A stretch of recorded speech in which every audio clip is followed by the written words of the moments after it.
Well, good afternoon, everybody, and welcome to our third webinar of the year on ensuring accurate classification of BRCA1, BRCA2 and HRR gene variants. This is our virtual masterclass, so this is really summarising the results of run 9 of our EQA scheme under this topic.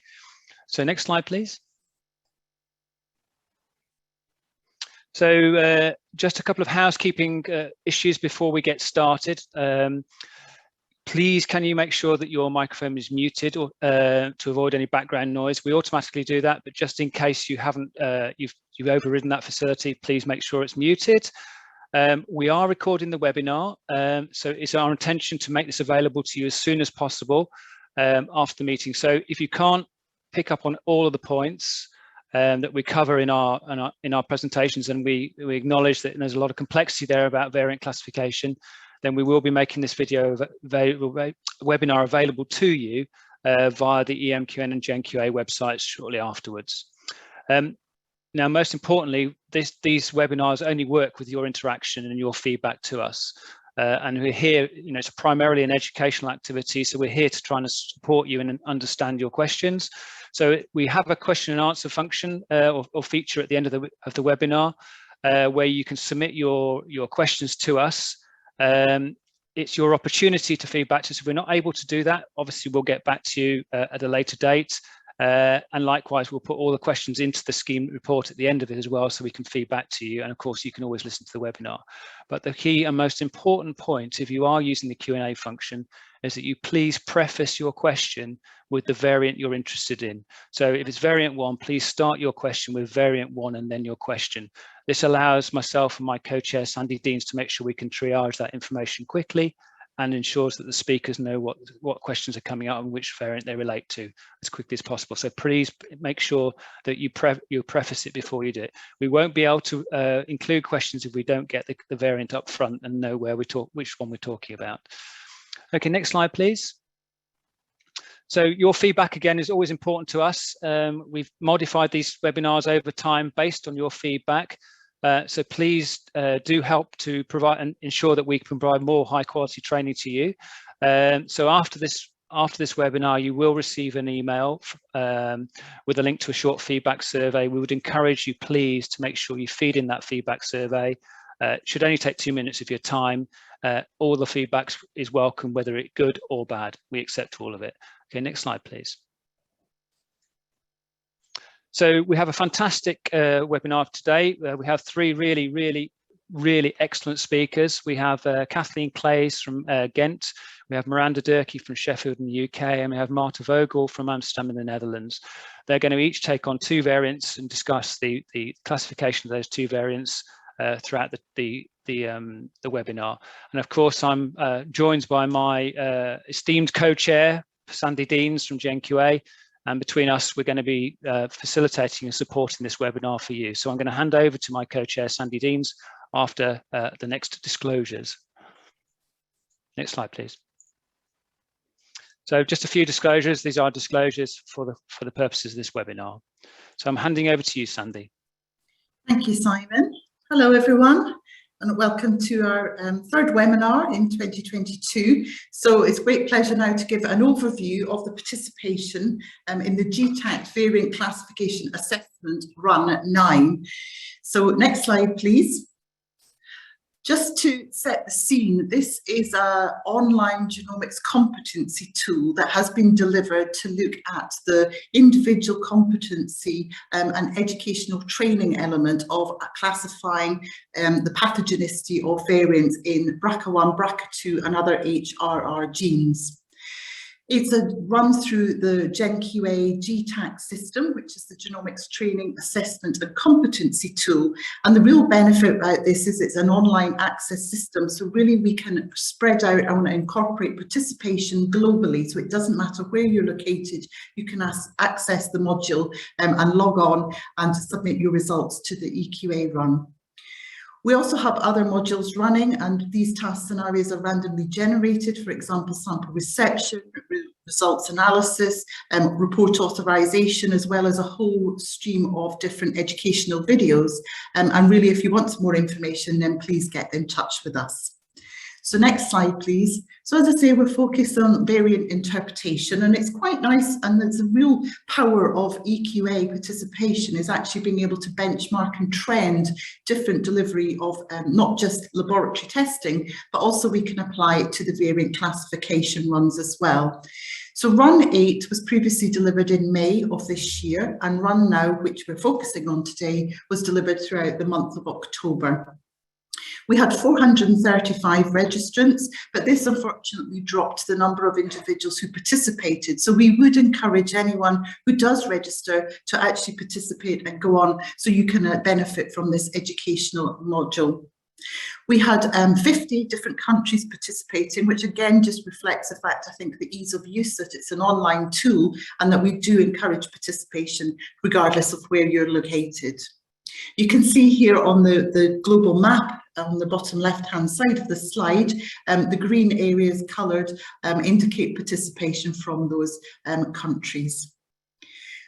On the right-hand side, we have a breakdown of the countries with more than 10 registrants participated, and you can see here predominantly the participation comes from the United Kingdom, but also China, and really you can see the spread of participation across all the different continents as well, which is something that we're really pleased to see and greatly encourage. So next slide, please. One other interesting fact, and we see some of this trend change over the years, is looking at the different guidelines that are applied by participants. And you can see here a snapshot of Run 9 on the left and Run 8 on the right-hand side. And really looking at the percentages of different guidelines applied hasn't changed dramatically across the two runs.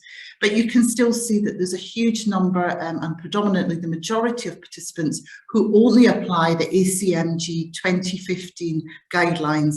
So this is something that we would like to promote, the use of the most updated guidelines, which is now 2020, and also the application of IGNIGMA and CANVIG UK guidelines. So we really want to make sure that you're using the most up-to-date and appropriate guidelines going forward. So next slide, please. This is a summary of the different variants that we have provided for the EQA runs over the years. So we can see here we've now delivered 9 runs starting from 2017, and we've incorporated a range of different genes. We predominantly focused on BRCA1 and BRCA2 in the early years, but due to participant demand and also the evolution of testing due to combination therapies going forward, we've expanded this to include the HRR genes as well. You can see here that we've now settled on working using 6 variants per EQA run, and this was following feedback and just the recognition of the high workload to actually classify a large number of variants. So the 15 and 10 variants that we initially required classification really was very much a heavy workload. So we've recognised that fact, moved to 2 runs per year and split the number of variants to be classified just to reflect that participation responsibility. As you can see here, we have a slight drop in the number of participants enrolling and participating for this year, although the number enrolled has dropped. The number who actually participated is pretty much steady state with 369 participating and submitting results.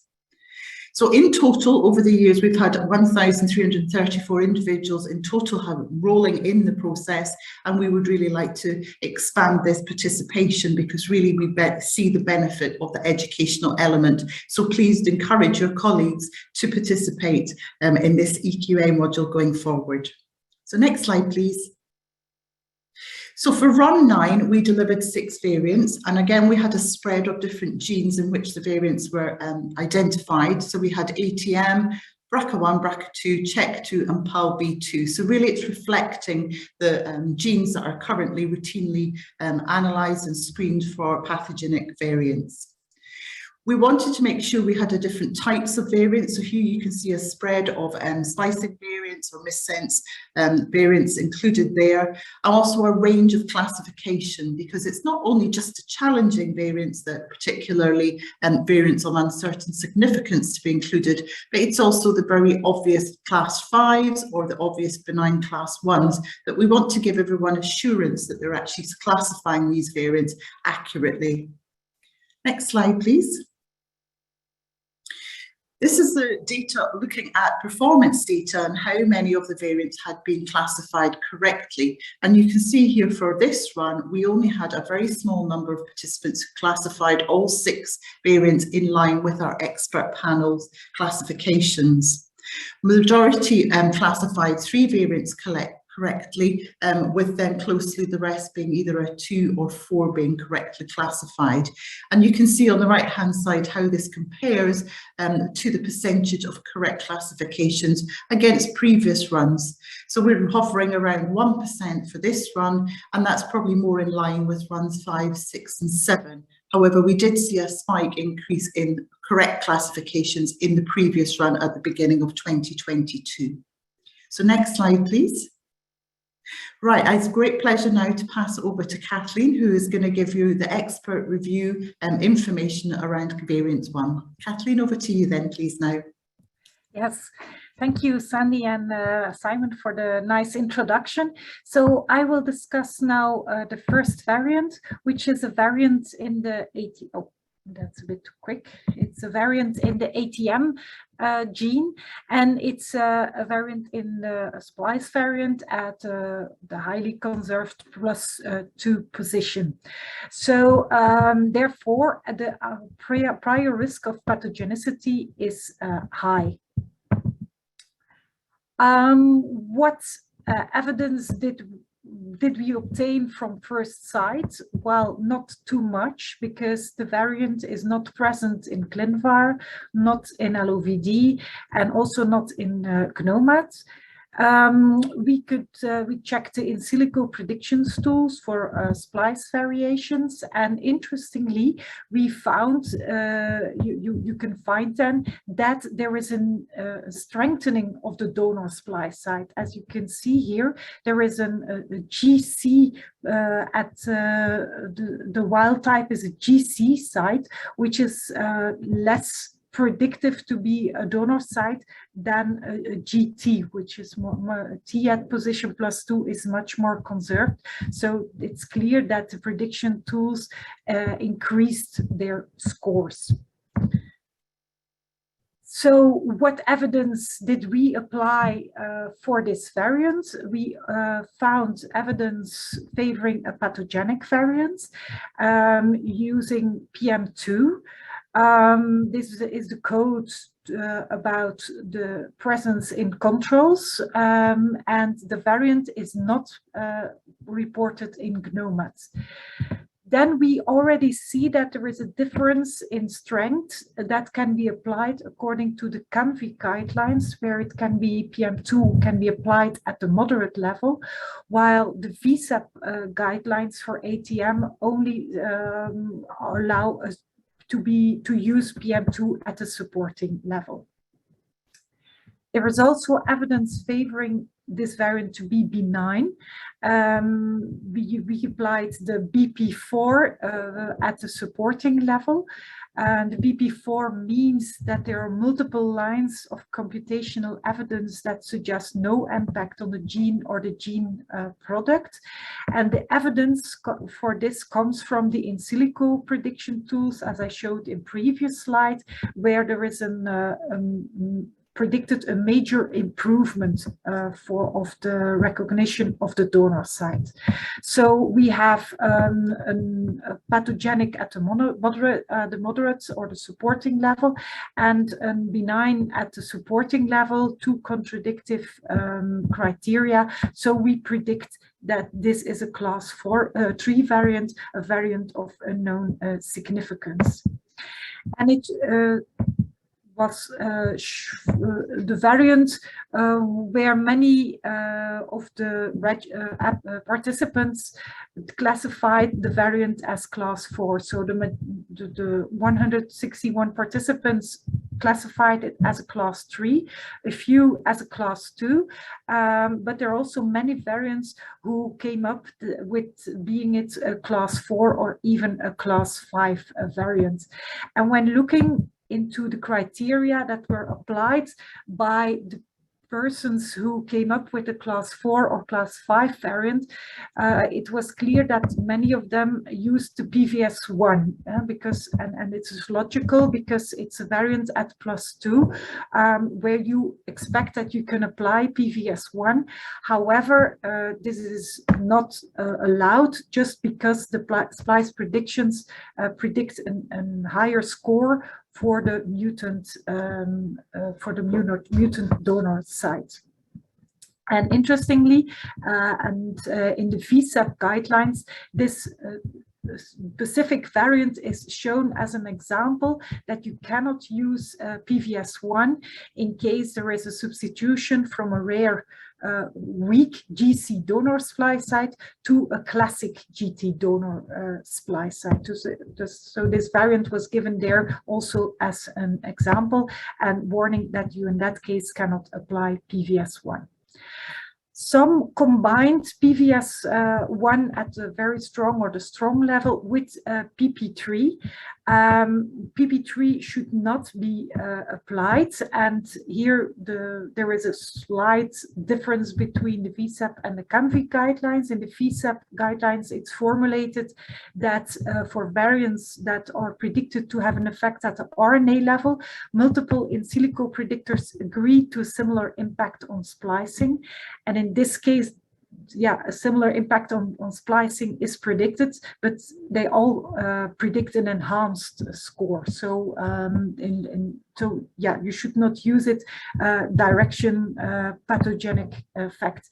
And in the CANVI guidelines, it's more concretely formulated and more practical, because there it is said that if you have a variant at the intron-exon boundary, you can apply splice AI, and if the variant has a delta score at 0.2 or higher, you should consider it as a variant that may lead to aberrant splicing, or you can also use the Maxent scan difference, which should be a difference of more than 15% between the wild type and the mutant donor site, in combination with a 5% difference predicted by the splice site finder-like prediction tool. And these are criteria to apply PP3, and this is not the case for this variant. Here I show the results for the splice AI predictions, and none of the delta scores is higher than the 0.2. And in the previous slide, I already showed that the prediction tools, Maxent scan and SSLF FL, do not result in differences predicting a pathogenic effect. Other criteria that were applied by some participants and that are not supported by the guidelines was, for instance, BP4. BP4 is about the bioinformatics tools that suggest no impact on a gene or gene product. We have applied it, but at a supporting level, and several applied it at the moderate level. However, this cannot be done. A few participants also applied BP6. However, this should not be done because the variant is not reported in ClinVar of LOVD, and the BP6 criterion is about a reputable source that reports this variant as being benign. However, it should be noted that the ATM VSEP guidelines advise not to use BP6 and the pathogenic counterpart PP5 based on a publication back in 2018 from Biesecker et al. For the CANVI guidelines, yeah, you can still use the BP6, but since the variant is not in ClinVar or LOVD, you cannot apply it. Some participants also applied BP7. However, this can only be used for synonymous or silent variants. So in the coding sequences for which splicing predictions algorithms do not predict an impact. And in the VSAP guidelines, it is further elaborated that you can also apply it for deep intronic variants, but what is considered as deep intronic variants, they should be further than +7 at the donor site and before -14 at the acceptor site. So these were the arguments for variant 1. Then I will continue with the classification of the second variant, which is a variant in BRCA1, and again a splice variant, but the substitution takes place at position +6, where there is a T2C. As this is a bit further than the highly conserved +1 and 2 positions, the prior risk of pathogenicity is not so, is unknown. However, when you look in more detail at the variant, you can see that the variant is present in GNOMAD. If you take the full population, it's present, there is one allele reported. However, you can select the non-cancer cohort, and there it is not present. Furthermore, it's also absent in the, if you take GNOMAD version 3. However, there are still less data in version 3 than in version 2. The variant has not been yet reviewed in BRCA Exchange. In ClinVar, it gets 2 stars because all labs who have submitted their data, they are classified it as pathogenic or likely pathogenic. And then here the in silico tools that are frequently used and also applied in Alamut, which I guess many of you are applying in routine diagnostics, you can clearly see that there is a strong reduction in the scores for the different tools that are present there. And we also apply, you can also apply the Splice AI, where when there is a cutoff at 0.2, so if there is a delta score higher than 0.2, it may lead to aberrant splicing, and for this variant, the delta score is 0.52. So definitely pointing towards a splice defect. So we did not find any evidence favoring it being a benign variant. However, there were several arguments that this is a pathogenic variant. The VSAP guidelines for BRCA1 are not yet available. We hope they will be available by the beginning of 2023. So until then, we should, we think the GANFI guidelines are very useful. And according to these guidelines, you can use the PS3 at a very strong level and the PS1 at the supporting level. So what's PS3 very strong? It means that there are well-established functional studies supporting a damaging effect, and to use it at the very strong level, you need 2 orthogonal assays that are exhibiting abnormal transcripts and that there is no evidence of leakiness. And this is indeed true for this variant. You can apply it at a very strong level. There are several publications who have studied this variant at the cDNA level. There is a paper of Houdoyer et al. Who have also analyzed it at with the mini-gene. And then the Walker publication have identified it in a patient and performed cDNA analysis. And on top of that, there is also a functional test which clearly shows a loss of function. It's the well-known saturation genome editing assay for BRCA1 in a haploid cell line, and coming from the Findlay paper, which clearly showed a loss of function effect. So there are several independent assays displaying a pathogenic effect of this variant. So that's why we can use it at very strong.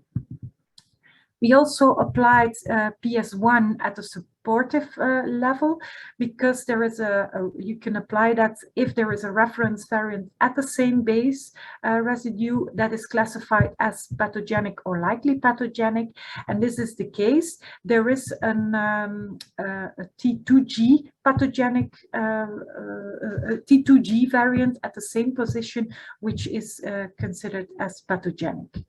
Furthermore, you can apply PM2 because it's absent or very rare in controls of an ethnically matched cohort population sample. So as said before, it is there are no reports in the non-cancer subpopulation of the GNOMAD version 2. So we have a very strong supporting and a moderate criterion, and therefore we can classify it as class 5 pathogenic. And indeed, the majority of the participants have classified it as a class 5.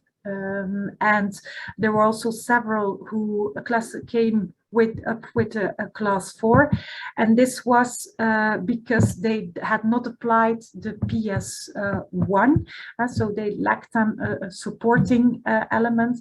But as shown here, there is another variant at the same position. It's a T2G, and I show here the results in Alamut and the results in Splice AI, and for both variants the cutoff of 0.2 has been reached, so we can use the PS1. For this variant, I saw that some participants combined PS2 and PP3. However, in the CANVIC guidelines, it is proposed that for splice variants, specifically for splice variants, you should not combine these two, because PP3 is the computational evidence, so the in silico predictions, which points toward a pathogenic effect, and then PS3 is really the splice assays where you have functional data. Also, I saw that several participants combined PS4 and PM2. That's not forbidden, but you should be sure that if you combine it, that you cannot use the same control series for both parameters. So if you do count the cases in the European non-Finnish subpopulation and apply it then for the Fisher exact test, you cannot use from GNOMAD the same, you cannot include the European non-Finnish subpopulation if you apply it then for calculating the PS4. So you must be sure that you combine it only when you have two independent control series available.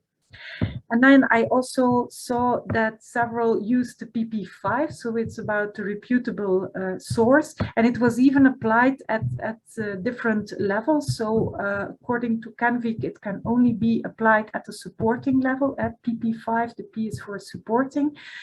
Some applied it at a very strong or strong level, and it should be noted that in the future guidelines, this may not be allowed anymore based on the recommendation by Bisseker to not use PP5 and BP6. So this is what I wanted to tell for variant 1 and 2, and I would like to hand over to Maartje, who will discuss the classification of variant 3. Thank you, Kathleen. So I'll discuss another splice variant in the BRCA2 gene. It's located at a +3 position, and although this variant, of course, is in the intron, exon 25, this variant is in the donor site near this exon, and exon 25 is located in the DNA binding domain. So when you look at the information you can find for this variant, you can see that it's actually present in GNOMAD, and if you look at the non-cancer females, as we're supposed to do for the BRCA genes, there's 12 occurrences in this database. There's a lot of information in BRCA exchange. It's a variant that has been classified by many laboratories. And also in ClinVar, there is a 3-star, it has 3 stars in ClinVar, and that means that it's reviewed by an expert panel, which in this case is Enigma, and the classification there was benign or little clinical significance. So it's possibly a splice variant, and if you then use the splice prediction tools, in silico tools, you can see here that for the 3 tools that you can access through the Element software, or also with Splice AI, there's a small change predicted. You can also see that below in the Element screenshot. So when we then look at the evidence that we found for this variant, there's one piece of evidence that favors a pathogenic character of this variant. And it depends a bit on how you use the guidelines, and to be more specific, how you use your in silico splice prediction tools, if you can use this one. So I'm talking about PP3, the PP3 argument. So that's a computational prediction of the effect. So if you would use the Splice AI tool, which is my favorite tool, then you get a score of 0.17. And this is just below the threshold of 0.20 that is given to be able to use PP3. But if you use the predictions from Alamet and then look at the max and scan algorithm, and also Splice Site Finder like, you'll find that the predicted reduction is just above the threshold, and you can apply PP3 at a supporting level.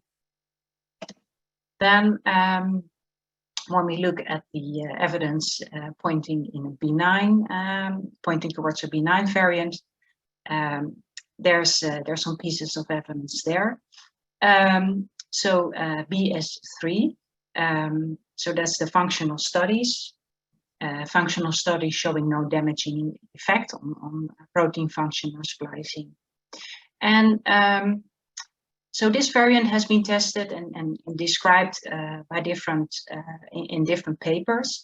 But I think an important publication is the publication from Mesman et al. At 2020, because previous publications showed that indeed there is some effect on splicing. You can detect an aberrant transcript without exon 25. But as in this Mesman paper, it's nicely shown that although you have this aberrant transcript, there's still a lot of full-length transcript. And less than 20% of the transcript is actually the aberrant transcript. And more importantly, homology-directed repair capacity is in the wild-type range for this variant. And there's also complementation of the lethal phenotype in the cells that is caused by loss of BRCA2. And therefore, you can apply BS3. We applied it at a moderate level, but we had some discussion about it. And the reason that we applied it at moderate is that there's also a deletion transcript. Then another strong piece of evidence, BS4, comes from the lack of segregation of this variant with the disease. And for this, we use the multifactorial analysis data from the paper from Parsons et al. And we specifically look at the segregation data. And there you can see that, well, basically this variant is not segregating. And you can look up in the guidelines how you then with this score, this likelihood ratio, it translates to a strength of strong for BS4. Then we found another piece of evidence, and that comes from, so that's BB2 at a supporting level. And this is because this variant was observed in trans with a pathogenic variant in a person that did not have the biallelic disease. So you find a reference over there. So then if you look at the participants' classifications, I think most of them classified as class 1, which was expected, and also class 2, likely benign, and some of them as class 3.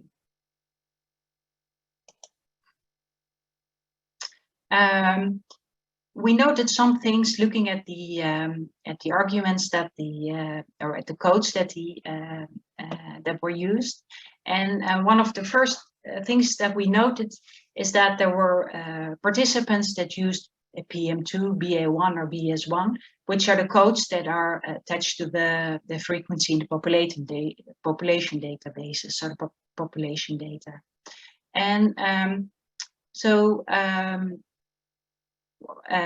as I said in the first slide, this variant is present. There are 12 alleles in NOMAD in version 2 in the non-cancer females, so that's the subpopulation we should look at.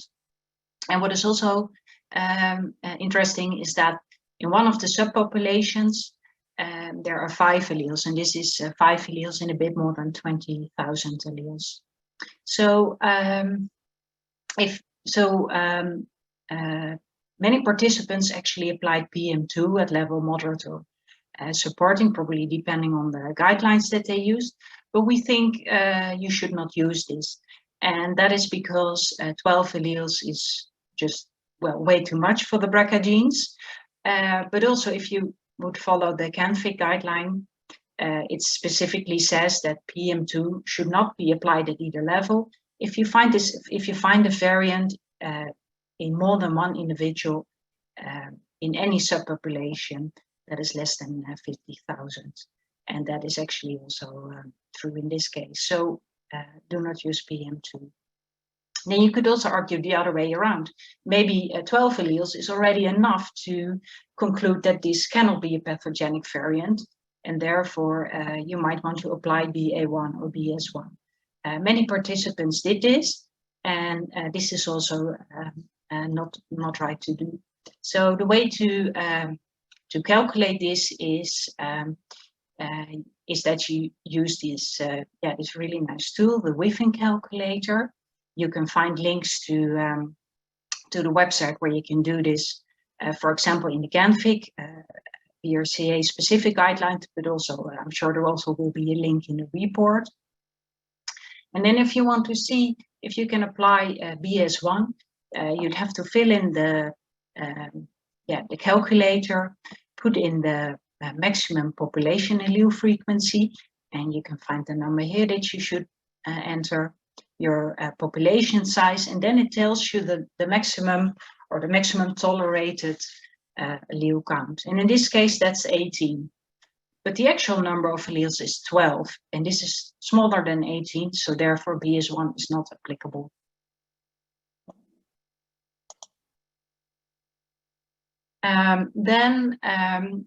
Looking at the functional studies, more than 100 participants applied BS3, and we also applied it. We applied it at a moderate level, but we saw that participants applied it at supporting up to very strong level. For now, we have not had the possibility to look into detail to see what are the arguments for this, but I'm sure we'll comment on that in the report. What is also interesting is that there were still 12 participants that found functional studies that supported the damaging effect. Probably those are the older studies where actually a splice effect is shown.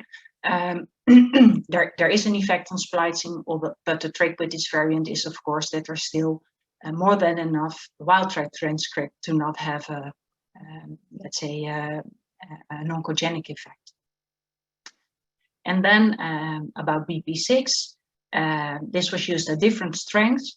I think Kathleen already nicely explained for the two other variants what are the issues related to BP6. From the ACMG, the advice is to discontinue the use. But if you would use the GenQA guideline, there is still an option to use BP6. And then you can either use it to put the benign classification by Enigma, to put that in there, or you could use it for multifactorial analysis data. We also used multifactorial analysis data, so in particular the segregation data, so that there was no segregation from the Parsons paper, but we used it on their BS4 directly. And it would be double counting to use both BS4 and BP6.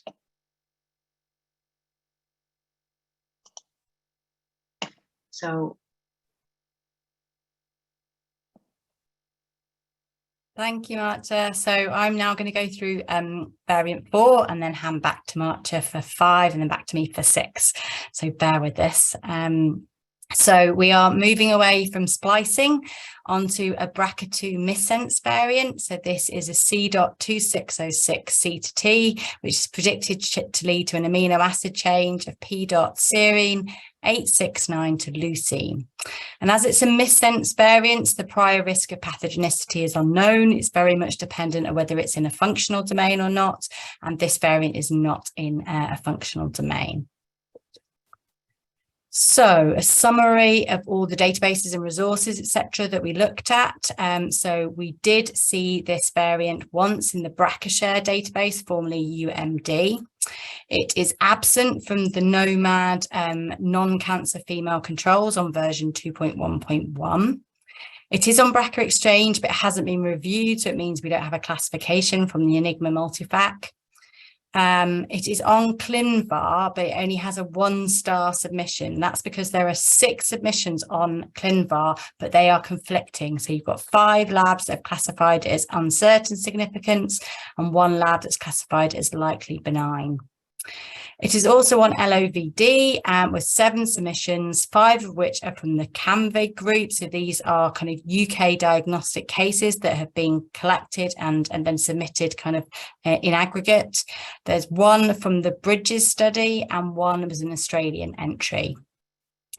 Then a summary of the in silico tools. So all of the missense evolutionary conservation tools all had very low scores, predicting it to be benign or tolerated. And then also the splice AI score is very low, less than 0.1. Move to the next slide. So to summarise, what was our evidence favouring this being a pathogenic variant? Well, as we said, we can apply the PM2 code for if a variant is absent or extremely low frequency in controls. And as this is absent from the NOMAD non-cancer females, we can apply this. There are some differences to strength in which we apply PM2 depending on which guidelines you've used. So we would allow either a moderate if you're using the CAMVIG guidelines or supporting for the ACMG in line with their 2019 change to move the PM2 strength down from moderate to supporting. The other code that we used for the pathogenic criteria, is PP1, and this is where you have co-segregation with disease in multiple affected family members. And we applied this tool because we had these 2 Enigma multifactorial assays, Parsons et al. 2019 and Valley et al. 2012.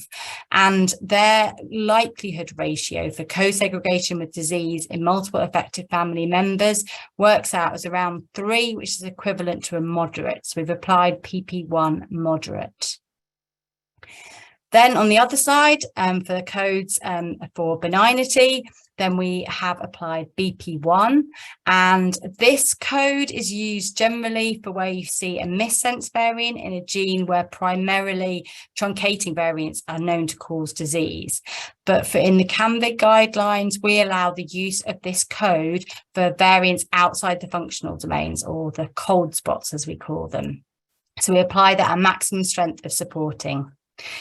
In addition, we would apply BP4 as supporting for the multiple lines of computational evidence suggesting no impact on the gene or the gene product. So that includes both the Revel score and the other missense predictors and the Splice AI score. So you've got 2 pathogenic codes and 2 benign codes. And so therefore our final prediction is a class 3 VUS because of that conflicting information. If you look at it in terms of evidence points using the kind of the Bayesian method, then you would either have 4 or 3 points supporting pathogenicity, and you'd have -2 for benignity. So you'd end up with either 1 or 2 points. So really it is really on the kind of borderline with class 2, likely benign, or very much a cold VUS. Okay, so let's have a look at how participants classified this variant. Well, this variant was actually very well answered, with the majority of participants getting the kind of the expected classification of class 3. There were 90 that classified it as class 2, likely benign, but none that classified it as class 4 or class 5. So in terms of clinical actionability, you know, this is quite reasonable for this case. Now, having a bit of a deeper kind of drill down into the codes. When we set this question, we actually thought that PS4, so where you've got a prevalence that's increasing cases versus controls, might be problematic for this case, because there are several cases on LOVD, ClinVar and CanVar. Actually, I think only about 10 participants used PS4, and this screenshot just shows that when you do the visually exact kind of case control studies, that the result is not significant. So that is right, we would not use PS4.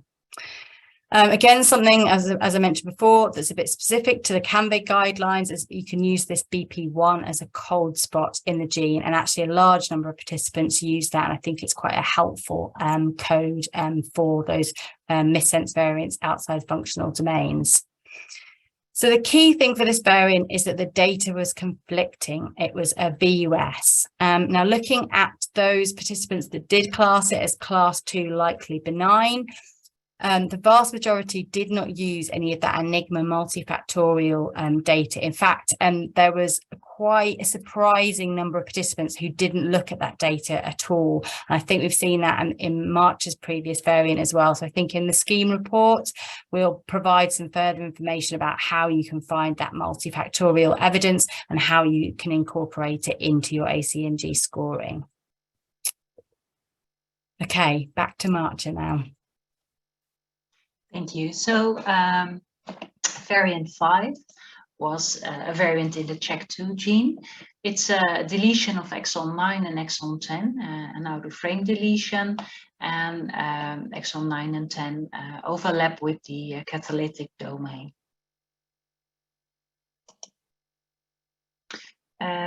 So this variant, there's one submission for this variant in ClinVar, classified as pathogenic, and it was not found in these other databases. And if we then look at the evidence, we did not find evidence favoring a benign variant. And there was some evidence favoring pathogenicity of this variant. Deletion of exon 9 and 10, these exons are not in frame, is predicted to lead to premature stop codon, and this is predicted to be to undergo nonsense-mediated decay. And if you we use the Ghent gene-specific guideline for the classification, but also if you would directly go to the Tayoun et al. Table, you can see that such a truncating variant can have is a very strong piece of evidence. Then we also applied PS4. So PS4 is the code that you can use when a variant is more often found in affected people than in controls. And so this is actually a widely reported founder variant, especially in Eastern Europe. It is found. And for example, if you would use the Cybulski et al. Paper, they described this variant, and they saw that this deletion of exon 9 and 10 was present in 0.4% of their controls and in 1% of their unselected breast cancer cases, and also in 0.9% of the early onset cases. So to come to this, to see at which strength you are able to use this code, you go to the CheckTo guideline, and this guideline then redirects you to the ATM VSEP guideline, because the CanFIC CheckTo guideline is, let's say, inspired or based on the VSEP guideline. And there, the rule, you can read the rule how to apply it. When we were discussing this variant, we realized that it was not completely clear from the way it was written down how the rule should be applied, and therefore we contacted the authors. And so here below you can see the way the rule should be applied. And what you then can see is that actually the odds ratio that we find bigger than 2 and a p-value of 0.1 or 0.2 is enough to be able to apply PS4 at level or at strength strong. And together this results in a prediction of class 5, a pathogenic variant. So most participants classified this variant as class 5, as it was expected, and some of them reached class 4. And there were also 10 that classified this as a VUS. So when we looked when we looked for the reasons why some of the participants ended in class 4 or even in class 3, one of the explanations for that can be found in PVS1. So we applied it at a level very strong, and you can see below in the table below. This is the table from the paper from Tayoun et al. That if you follow the route, you come to a strength of very strong. Some participants actually used it at level strong or even lower, and that would then result in class 4 or maybe class 3. We also noted that there were 10 participants that probably found a functional study supporting the damaging effect. We did not find it. Was not, so I'm curious to see what the arguments for this were. So probably will comment on this in the report. And then what was also what we also noted is that many participants used PM2. So that's the argument that you can use when the variant is absent from controls or absent from NOMAD. So although this one is seen only once in the specific database, you cannot apply PM2 for copy number variants. And this has to do with the way the databases are filled. There's just not enough information about these copy number variants. And for this variant in specific, this one is also found frequently in normal controls. And here you have an example of a study where they actually show that it's found quite often in controls. Then PP5, so the reputable source data, was applied. I think it was explained. The problems with this code or the issues with this code were explained by Kathleen and Miranda. So I'll skip over that. And I just want to finish with saying that we also saw that quite a lot of participants selected codes that are not applicable for truncating variants. So this is really nicely written down in the CanFIC CheckTo guideline. And there it says that codes PS1, PM1, PM4, PP2 should not be applied for this type of variants. And then there was also sometimes combinations of codes. that are not allowed.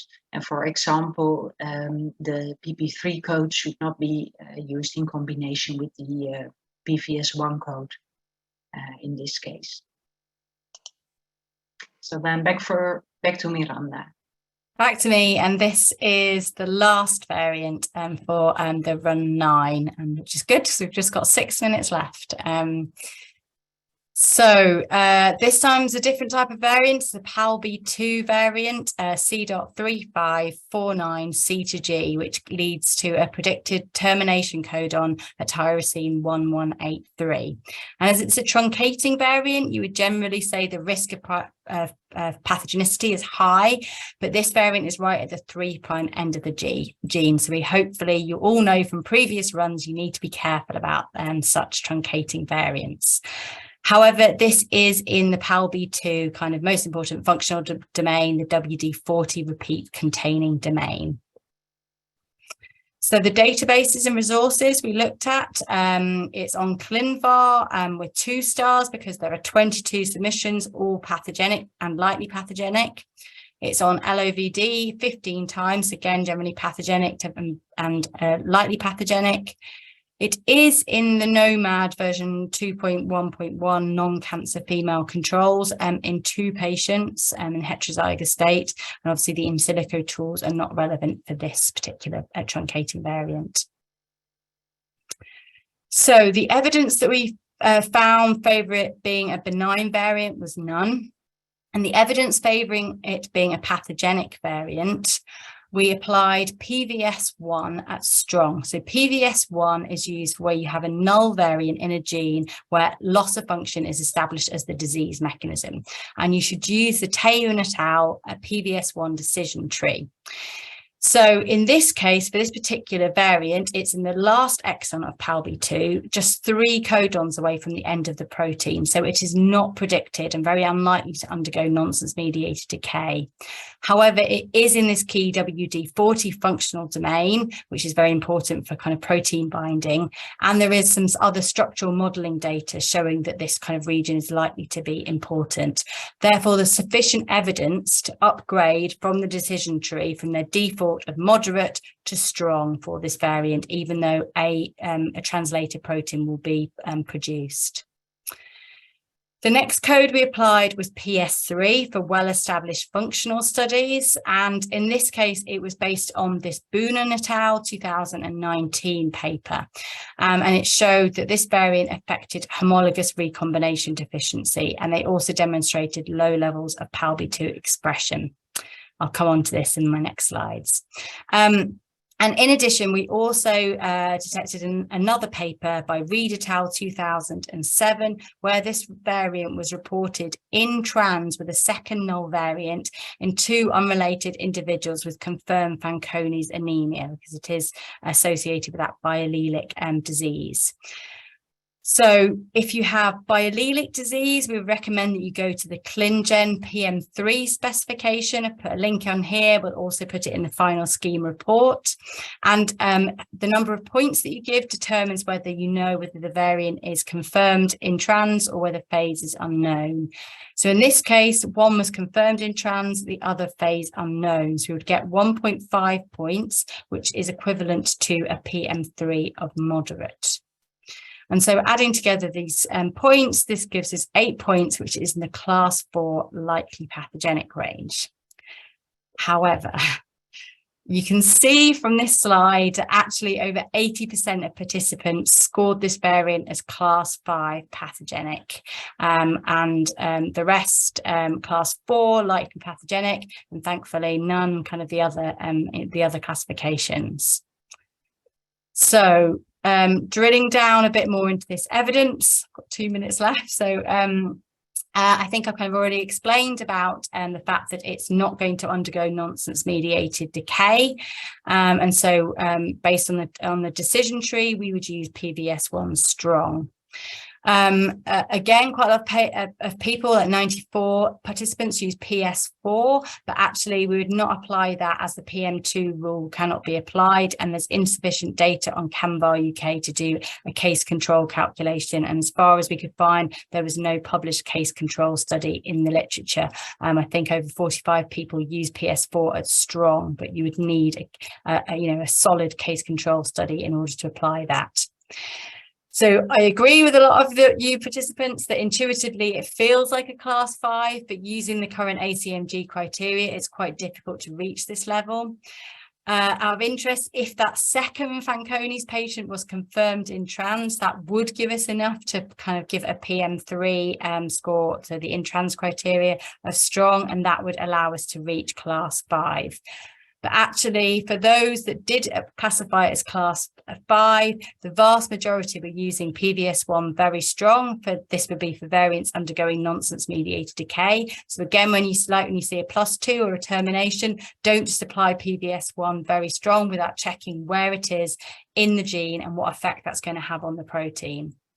And 94 participants used PS3, so the functional studies code, at a strong. However, we recommend using the ClinGen Brunich guidelines, and there's a very useful Excel on there to calculate your odds of pathogenicity. And for this particular paper, there are insufficient known true positive and true negative controls to reach a likelihood ratio of strong.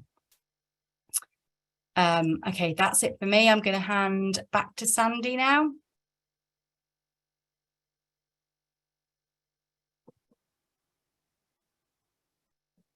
Great, thank you very much, Miranda and Maartje, and also Kathleen, for great in-depth analysis of the classification. So just to summarize that, I can show you here a bubble plot. So the bigger the size of the bubble in the circle demonstrates the number of participants using that classification for the 6 variants that we've discussed today. Green bubble is expected classification, and the other classifications are in blue there. So this is a summary of the data looking at from runs 8 and 9, and you can see again we've got a spread of the different genes involved in the HRR pathway, also different types of variants being covered, and a different range of classifications right through from 1 up to 5 pathogenic. Also a comparison together of the participants and contributions from different countries into the EQA runs. And also, just for your information, we've now got these 2 webinars already on our YouTube channels, EMQN and GenQA, and we aim to get this recording for this webinar as quickly as possible on there as well, so you have access to the real intense in-depth analysis of the variant classifications to hand. If you can't access the webinars, please do get in touch with both EQA providers, and I'm sure we'll point you in the right direction. And I think it just really need to, EMQN and GenQA, thank tremendous amount of work and expert knowledge. We really appreciate the in-depth work that goes in with our 6 expert advisors, 3 of which are on the call today, and also Trudy, Arjun and Andrew, who have participated in previous run. So next slide, please. So as I say, we will advertise the webinars going live, so you can access them. We have great news to say that we will be providing run 10 and 11 during 2023, and information on participation for the next run will be available shortly, and we'll notify you hopefully very early January. And the summary report, of which we have many questions coming through that we probably won't have time to cover today, will be included in the summary report, and also feedback from the expert panel, and that will be available in January in the new year. So next slide, please.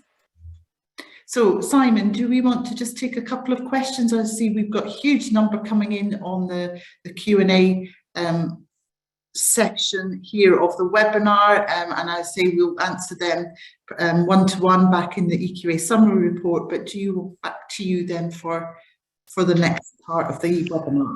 Thank you, Sandi. So I'm actually going to come back to you, Sandi, because I think we've got a general question that I think we've read out, and we would like you to ask the participants, well, to answer. So I think you've got one prepared.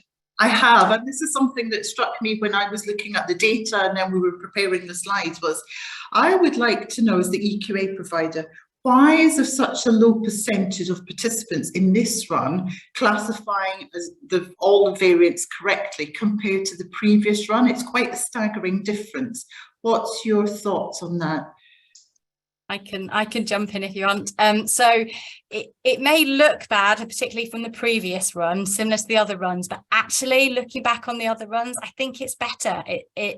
There's in this run, it's only really variant 1, which we knew was going to be tricky. It's the +2, and people just intuitively put PVS1 very strong without kind of looking, you know, in deep detail into kind of what the effect is. But all the other variants, that one may have clinical actionability consequences. All of the others, the changes are kind of quite minor, and I think in general the quality of the classifications was better. Like, variant classification is not black and white. It's like the amount of discussions that we have between ourselves, trying to agree the criteria, and then as well, because there are different classification methods in place, depending which classification guidelines you're using can affect what classification you get. So it's not an easy process, and we're all continuing to learn and develop. Thank you, Miranda. Yeah, I mean, it's a very good question there in terms of just overall summarising the results of the scheme itself. I've got a couple. We've actually got lots and lots of questions. So the first thing to say is we're not going to be able to get through all these questions today. We've just got 2 more questions we're going to give to the panel, and then everything else will be wrapped up in the summary scheme report. And of course, you can go back to the webinar at some stage as well to listen to that when we've publicised it. So I've got one question really, which is well, it's not a question, it's a comment. One question is asked: are we going to clarify which cases which guidelines we've used for which cases? Well, we will cover that in the summary scheme report. So if you're worried about how we've actually classified it and which guidelines have been used, that will be mentioned in the scheme report.